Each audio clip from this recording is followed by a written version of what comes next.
My father that day decided what to do was, if I failed and I've been worthless to my family, I must leave. And he did. And to me, it was the worst day of my life. I'll never forget it.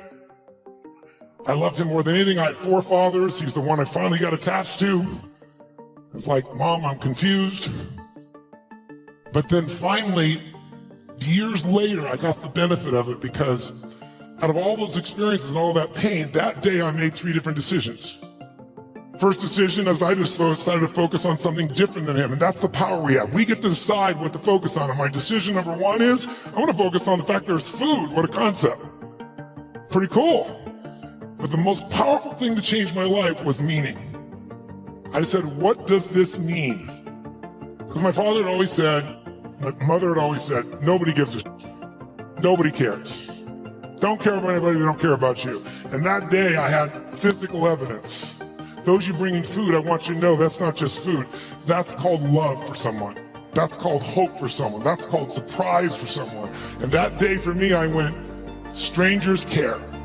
And so I started caring about strangers. And I decided someday I'm gonna do the same. So when I was 17, I fed 2 families. It was like one of the most incredible experiences of my life. I went to the grocery store, I was all excited, saved up all my money, went to the manager and said, I want to feed 2 families, this is what I'm doing, it's not for me, give me a discount. And he gave me 10%. I thought, cheap bastard. But I went out and I delivered this food, and ironically, I called this church and I asked in the barrio, a particular place, where are some families in need? They gave me 2 names. I put on t-shirt and jeans. I wasn't going to be acknowledged. I also didn't want somebody to be insulted because I saw what happened to my father. And I wrote a note, said, this is a note from a friend. And I said, I just want you to know, we know you're having difficult times. Everyone does at times. And I want you to have a beautiful Thanksgiving. And please feel loved, take care of your family. And someday, if you can, do well enough to do this for one of the family and pass it on. But love a friend. And I had it written in Spanish as well. And I'll never forget, first place I pull up, this rotten old van, stick shift van, that I borrowed from a buddy of mine, with all these bags of food.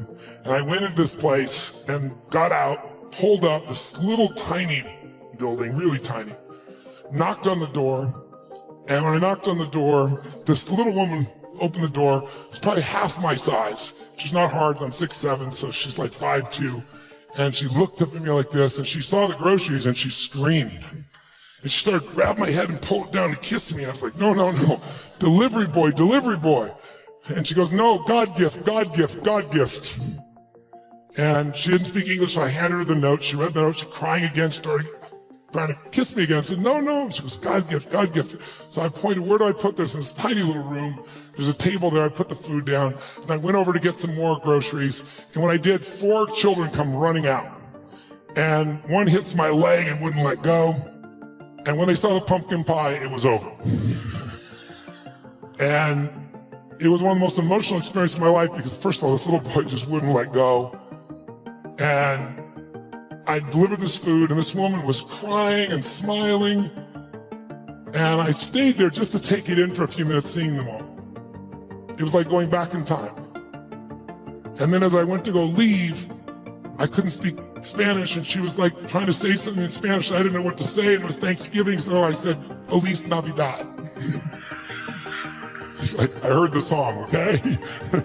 And she laughed and laughed. She's crying and laughing. One of the more beautiful experiences of life, isn't it? When you can have both those experiences in your body simultaneously. And I remember I got in the van, and all the 4 kids were sitting on the bench here, and she's standing there waving, and I pulled in, go in reverse, and I looked in the mirror, and as I looked in the mirror, I saw these kids there, and I saw Mom crying and smiling still, and then I lost it.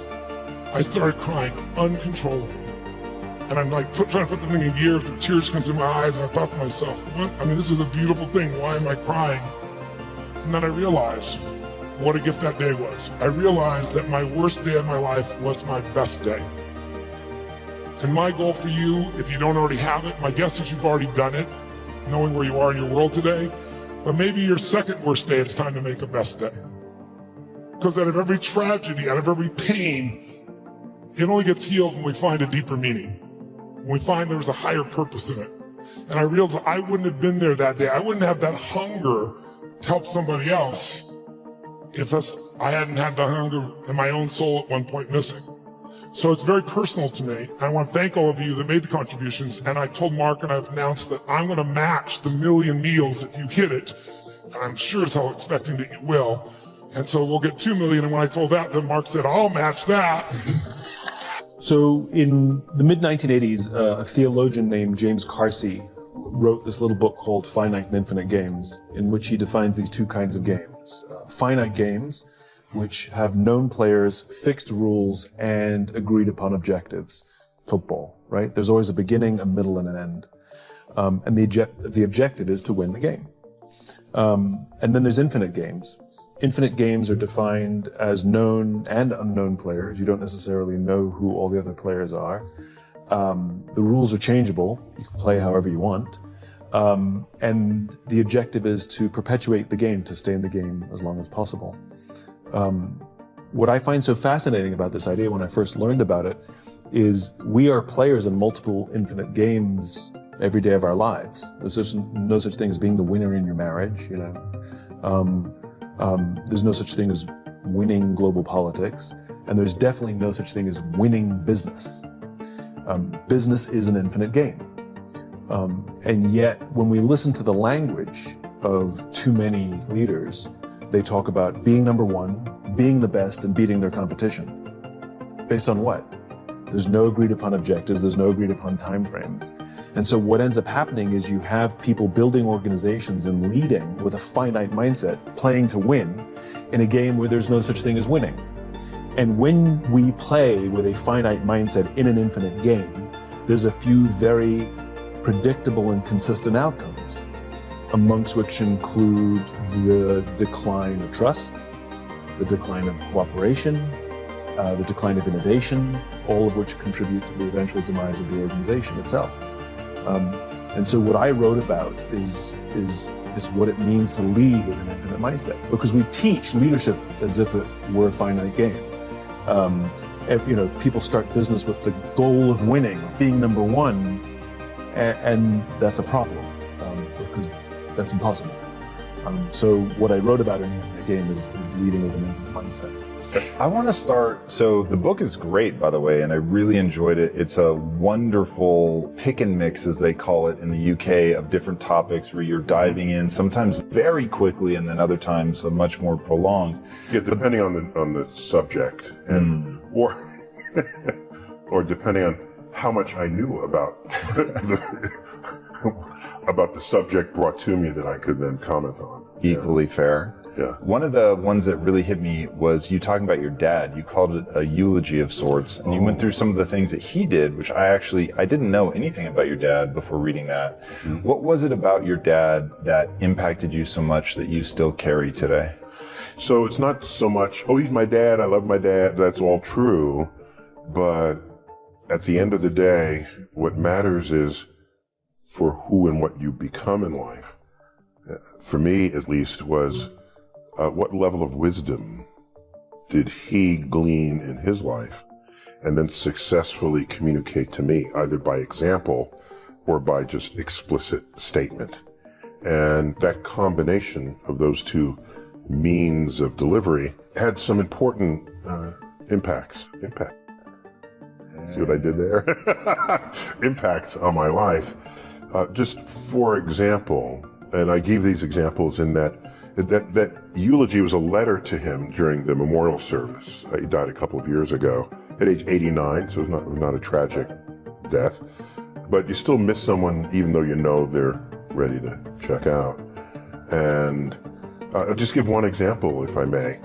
In high school, he was in gym class, and they were lining up, and they were about to enter the next athletic unit, and it was track and field. And the gym instructor pointed to my father online and said, Cyril Tyson, everyone look at him. He does not have the body type that would excel in track. And they used him as an example. And he says, what? No one is going to tell me what I can't do in my life. And he used that as the reason to start running. and he started track in that moment. I mean, not that exact moment, but he decided that one of his next tasks in life would be to take up running and excel at it. Within a few years of that, he became world class. At one time, had the 5th fastest time in the world. In the middle distance, they don't run this anymore, 600-yard run. And he, in 1948, the Olympics was not yet ready to come back to us because we're still roiling from the Second World War. Instead, there was still an Olympics. It was called the GI Olympics, and it was held in Hitler's stadium.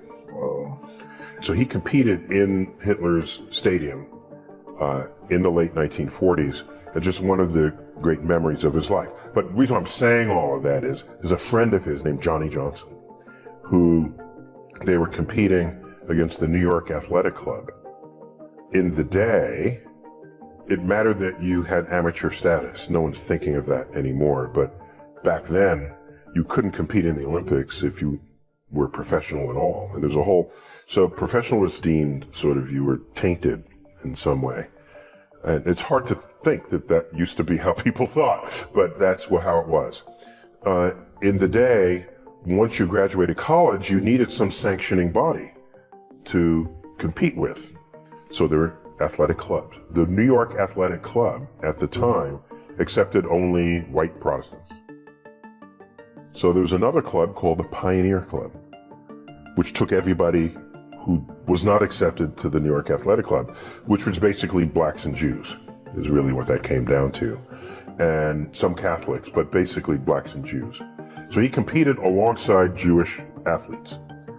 So there they are competing against the New York Athletic Club, and his best friend, Johnny Johnson, okay, was coming around the back stretch, might have been the quarter mile, coming on the final straightaway. And a runner from the New York Athletic Club is a few paces behind him. And Johnny Johnson overhears that runner's coach say, "Catch that nigger." And he overheard this. So what did he say to himself? He said, "This is one nigga he ain't gonna catch." And that extended his lead to the finish line. And he tells this story not with any bitter tone, as you might think. Any story like that today would certainly be told with great remorse and consternation. So he never had that kind of tone when he shared those stories with us. It was, here's an occasion to parlay what today might be called a microaggression into a reason to excel even more than you had expected of your own abilities and talents. And so I have taken that lesson with me. He was just telling a story. He didn't say, "Let me give my kids a lesson today." No, these are just things that happened in his life. And in my sort of letter to him in death, I recount for the audience several of these examples, and that among them. If some of y'all, you got some homeboys you connected with, but you know they ain't really living how you supposed to be living, and they leading you down the wrong way, you know from Brian's story, yo, if I remove myself from it, if I plug in with positive people, I can make it. Why would you waste 1 second doing something that wasn't progressing your dream?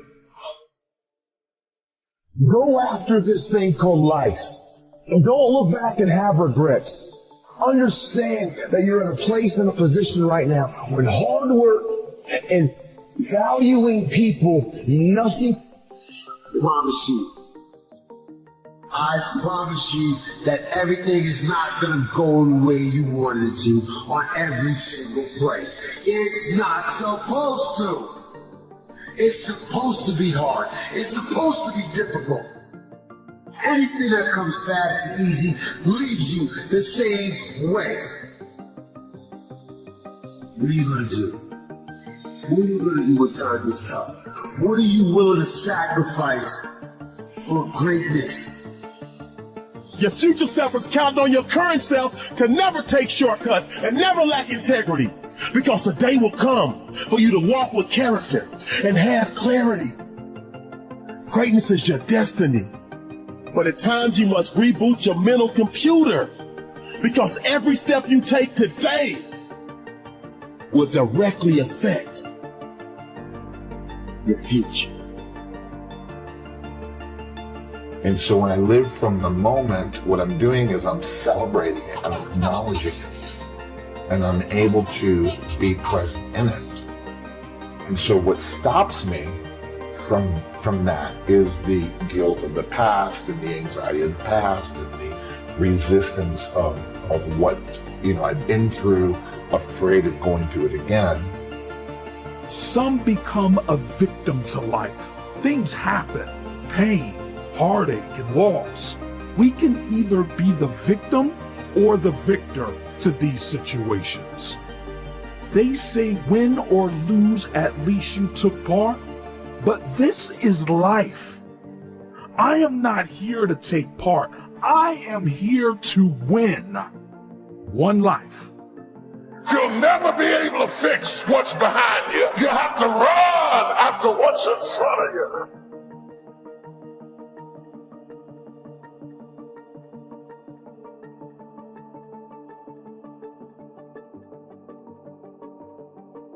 For every struggle in your life, there is a strategy. They didn't get it either. I'm going to try y'all. For every struggle in your life, there is a strategy. They got it. When it comes to things that really matter in life, I think all of us know that better is a perspective. You know why you think some people's lives are better than yours? Because you see the part that they show you. They might have a better house, but I wonder what goes on inside. And see, you don't know which one's better. If you live long enough, you will find out that some of the people you spent so much of your time envying were secretly miserable.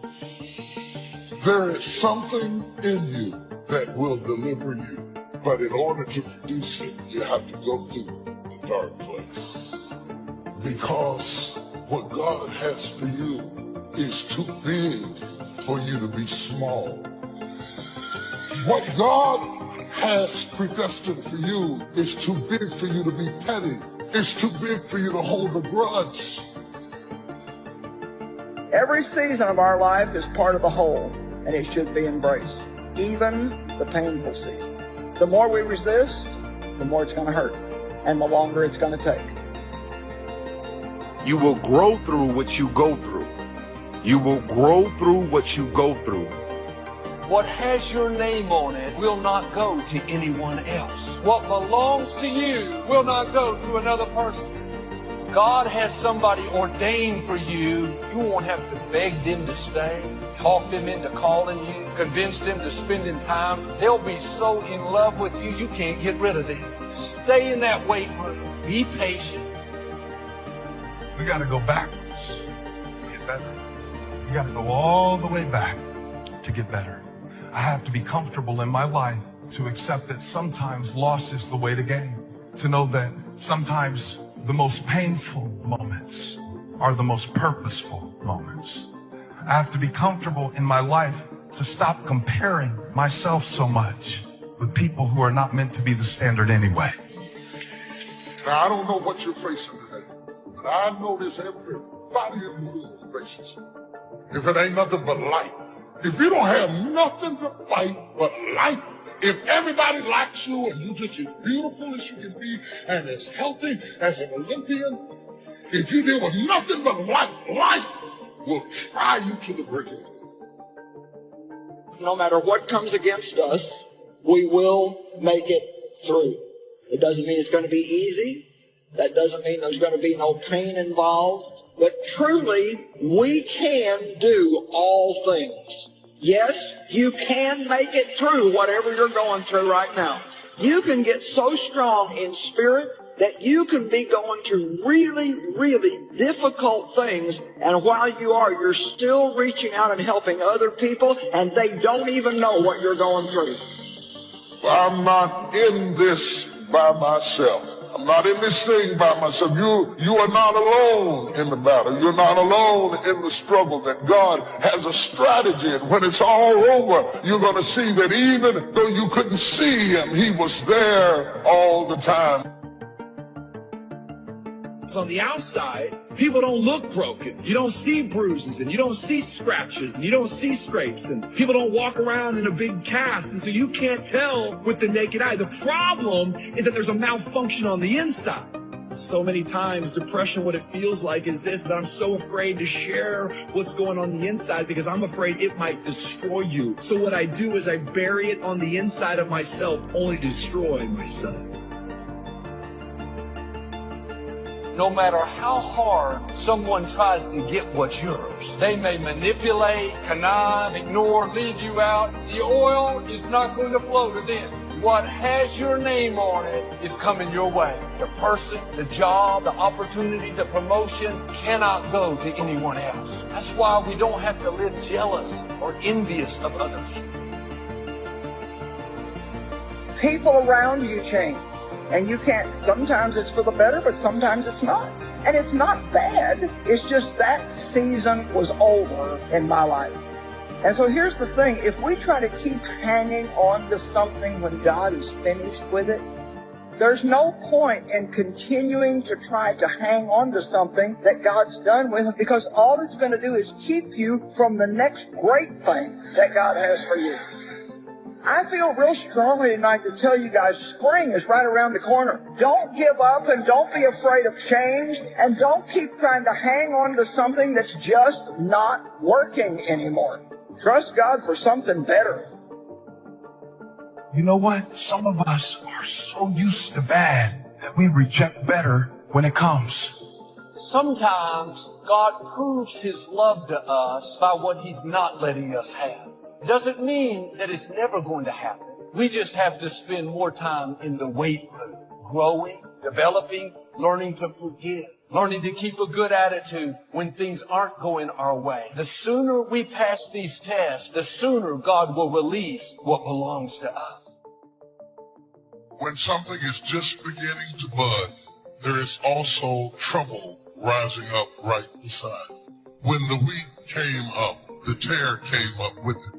Not because the wheat wasn't real, but because it was. It came up at the same time. Life is crazy. It can be the best time in your life and the worst time all at the same time. You can either stand up and take that small step forward. You don't have to know where you're going. You don't have to have the perfect plan. You don't have to know what tomorrow holds. But you can either get up and take that small step, or you're going to sit at that kitchen counter for the rest of your life. And now, years later, I pushed through those hard times, and I realized, and I truly believe in now, that the smallest of steps eventually completes the grandest of journeys. You can have what other people can't have. You can go where other people can't go. You can ask what other people can't ask for, because you are not a whosoever. Quit acting like a whosoever. Quit asking like a whosoever. Quit asking like you don't have a right to go in boldly and ask. You are a chosen generation. You are a peculiar people. Say, I'm not a whosoever. Our problems do not overshadow our purpose. Our weaknesses do not discount our work, and our deficiencies definitely do not delay our destiny. We have to learn how to work our weakness. You gotta work your weakness, because all of us to some degree have a thorn in our flesh. We all have gaps, we all have deficiencies, we've all made mistakes. We've all got these things that feel like a thorn in our flesh. The thing that you are up against right now is not about you. The battle is not yours. It belongs to God. That doesn't mean that you don't have to show up for the fight.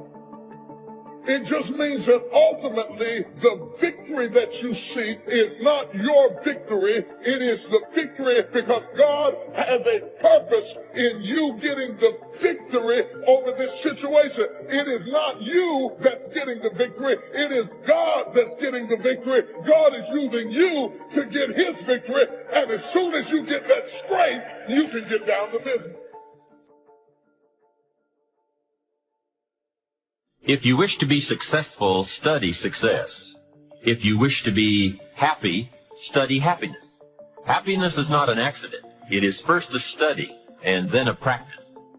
You would naturally assume that most people would make a careful study of them. Why they do not is yet another example of those aspects of life that fall into the category of mysteries of the mind. Remember, major keys to your better future are going to be ideas and information.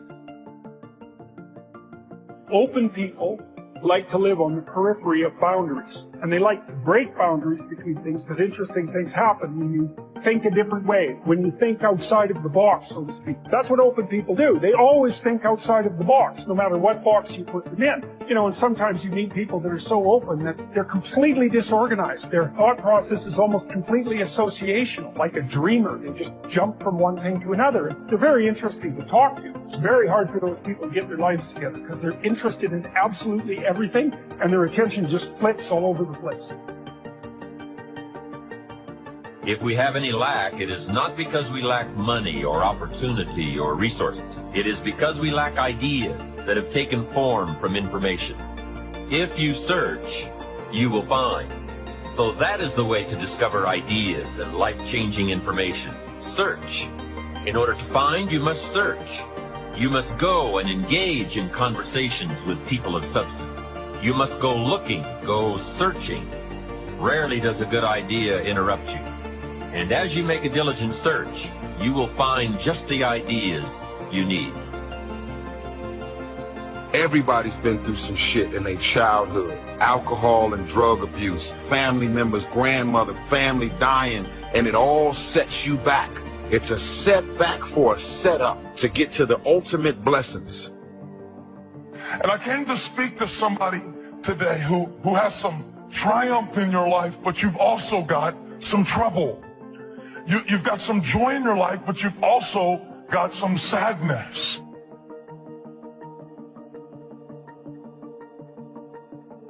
Until you have had the taste of finishing, you will not respect yourself.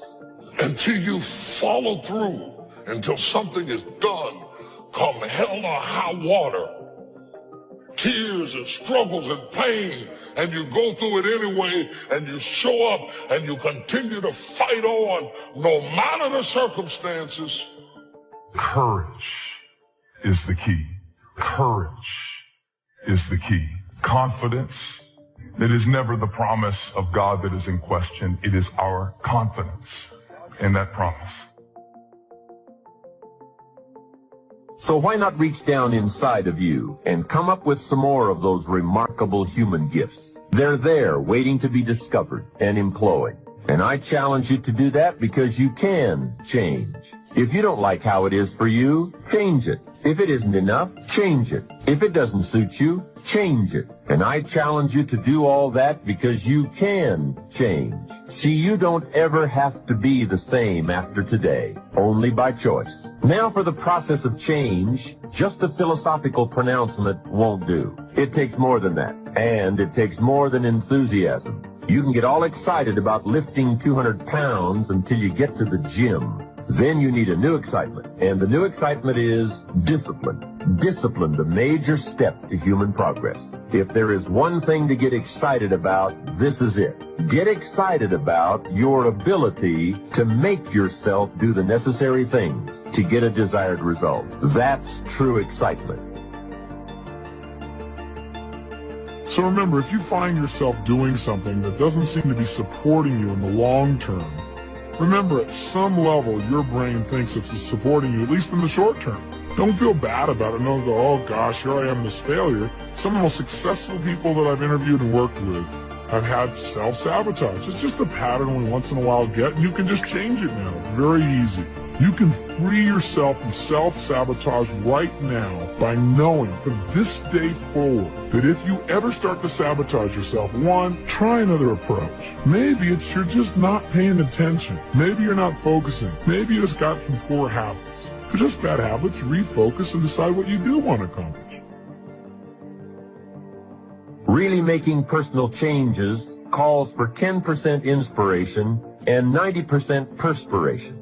Wishing we could change is a beginning, but now wish must be translated into activity, and inspiration and affirmation must lead to discipline. We can affirm that we are going to change, but we must now form new habits and develop new disciplines for the affirmation to come true. We can look at developing ourselves spiritually, physically, and mentally. With respect to our spiritual development, this may be a major or a minor issue for you depending on your values and your goals. Come to your own decisions as to what it will take to nourish your spiritual nature. Next, let's look at physical development. The body and the mind work together and depend on each other, so they both need attention. Treat your body like a temple. So just put it in your notes. Body like temple. Not a bad suggestion. Now, in taking care of the physical, we must learn to be conscious of ourselves, but not self-conscious. We need to be aware of our physical appearance, our physical well-being, but not to the point of being self-conscious. But some people devote too much of their day to physical appearance. Physical appearance is going to have something to do with your future, your well-being, so do spend some time on physical appearance.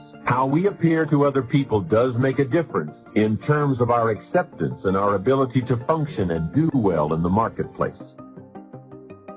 If you do have a pattern, realize that any pattern you have, including self-sabotage, still comes back to one thing. Human beings, no matter what we're doing, including sabotaging ourselves, we do it for a positive intent. If it clearly is a pattern where you are subconsciously sabotaging yourself, screwing things up, hey, get excited. Don't get upset. Say, hey, look, my brain is doing what it does best. Personal development, how important. Remember, the major key to your better future is you. That's a sentence with a lot of value. The major key to your better future is you. For a share of my life, I didn't understand the importance of that phrase. I used to wonder why two people could work for the same company and one make twice as much money. Wouldn't that be a puzzle? I know there are many ways to do well, but in this narrow area called compensation, what is the difference? I thought time makes some of the difference. Some people do better because they have more time. Now that's got to be dumb, right? You can't get someone else's time. There isn't any more time. Where would you find any? Hey, when the clock strikes 12 midnight, that's about it. It's over. There isn't any more time. If you insist on finding more than 24 hours a day, they will come and take you away. Identify a behavior that's keeping you from getting your goals, something that's stopping you or holding you back. Once you've identified it, ask yourself, what is the positive intent here? What is my brain trying to give me? Get some leverage on yourself so that you can make the change. Teach your brain that, hey, if I don't change this thing, you gotta have a little conversation in your head. You see, what you become is far more important than what you get. However, it is also true that what you become directly influences what you get. Most of what we have attracted by the person we have become. So here's the great challenge of life. You can have more than you've got because you can become more than you are. That is the great focus of attention for life change. Now, on the other side of the coin, it reads, unless you change how you are, you'll always have what you've got. I've discovered that income does not usually exceed personal development. Sometimes income takes a lucky jump, but unless you keep growing out where it is, it will usually come back where you are. Life has strange ways. A very rich man once said, if you took all the money in the world and divided it equally among everybody, it would soon all be back in the same pocket. I guess it is hard to keep what you haven't attracted by your own personal development. It's not what we can do that's in question. What we can do is fantastic. What we can do is unbelievable. What we can do, it's what we settle for that's disappointing. What we become is what leads to all the good things. And the habits we form, habits of mind, attitude, and behavior, are a dominant part of what we are becoming. Now, I understand as well as anyone that forming new habits doesn't come easy. But new habits will come when we change, but rather by changing small pieces and parts at a time. I think that's how most of us change. We just keep nudging ourselves in the right direction, forming 1 or 2 new habits at a time, little by little, until finally we've made the turn. And this is where the good life comes from, those personal changes. There's nothing you can do with the seasons, but there's everything you can do with yourself. Wish for your own attitudes, strength, and capabilities to change in order to handle the winters. Time, we will probably use them all, unless somebody finally comes along and blows all those excuses apart to make us come face to face with the real reasons for our current dilemma. Until that time, we will probably use another million excuses to prevent ourselves from having $1 million. Here's one of the major questions I'll pose to you during this program. What are you going to do starting today that will make a difference in how your life works out? See, if you don't do something starting today that will make a difference, guess what? It's going to be the same. And you can guess what the next 5 years are going to be like. Just look at the last 5. Now here's another key question. What can you do starting today that will make a difference? That's a good question. What can you do? What can you do with economic chaos? What can you do with massive disappointment when it's all gone wrong? What can you do when it won't work, when you've run out of money, when you don't feel well, and it's all gone sour? What can you do? Well, let me give you the broad answer first. Here's what you can do. You can do the most remarkable things, no matter what happens. Hey, people can do incredible things, unbelievable things. A man can do the most amazing things with the most impossible circumstances. A woman can do the most remarkable things with the most disastrous circumstances. Hey, I found out kids can do remarkable things. That is, if they have remarkable things to do. I also found out if they don't have remarkable things to do, there's no telling what they'll do. For things to change for you, you've got to change, no matter what successes you've already achieved. Otherwise, it isn't going to change for you. I sure hope things will change. That seemed to be my only hope. If it wasn't going to change, I was in serious trouble. Then I found out it wasn't going to change, and I was in serious trouble. Hey, remember, it isn't going to change. Not long ago, I did a seminar for a group of oil company executives during their convention in Honolulu. Sitting around this conference table, one of them asked, Mr. Rohn, you know some important people around the world. What do you think the next 10 years are going to be like? I said, gentlemen, I do know the right people. I can tell you. So they all listened very carefully. I said, gentlemen, based on the people I know and from the best of my own experience, I've concluded that in the coming 10 years, it's going to be about like it's always been.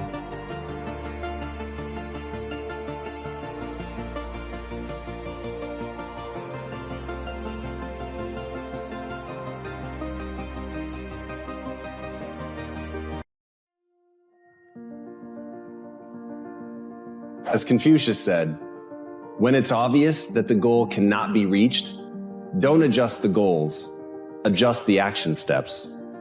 That may be the single best piece of advice you're ever going to get.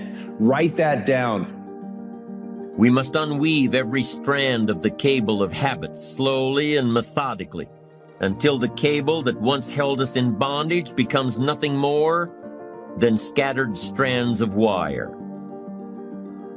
But all you care about is how bad your day is. All you care about is what you don't have. All you care about is what you lost.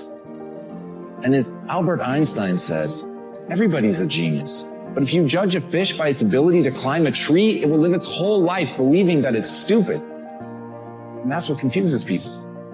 People believe that they're dumb because they're not finding their path. They're not defining things based on what excites them and what they want to live with every day. They're just looking to what the outside world says is good. And I think it's incredible that there are other people doing things that are so extraordinary that we aspire to be like that. But you have to understand the difference between being like someone and trying to actually be them.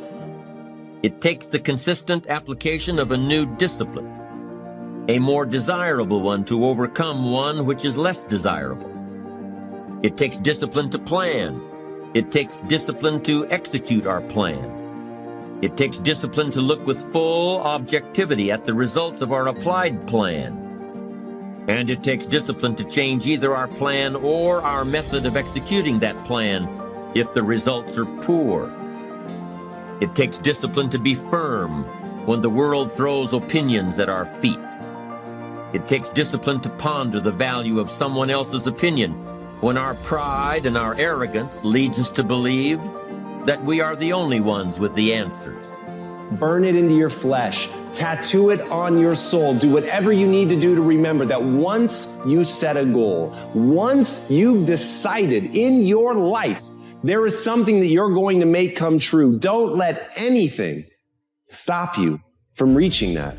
But the reality is, as you go, things are going to get in your way. There will be an inevitable slew of obstacles coming at you.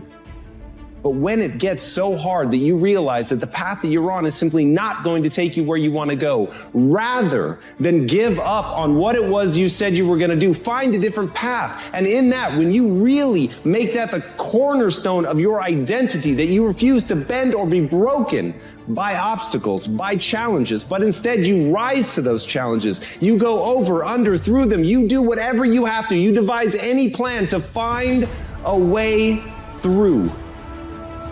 Then your life will change. Now, if discipline is the key word and if discipline is the key action, then what exactly is discipline? One good answer might be that discipline is a constant human awareness of the need for action and a conscious act by us to implement that action.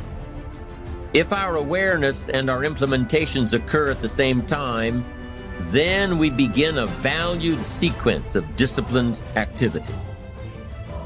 Now, here's the other side of discipline. If there's considerable time that passes between the moment of awareness and the time of our implementation, then that is called procrastination. Doing it tomorrow instead of today. Procrastination, an almost exact opposite of discipline. The voice within us says, get it done. Discipline then says, do it now. Anything that's materialistic can be replaced. But when your life is over, it will not come back. So why can't you understand the significance of life?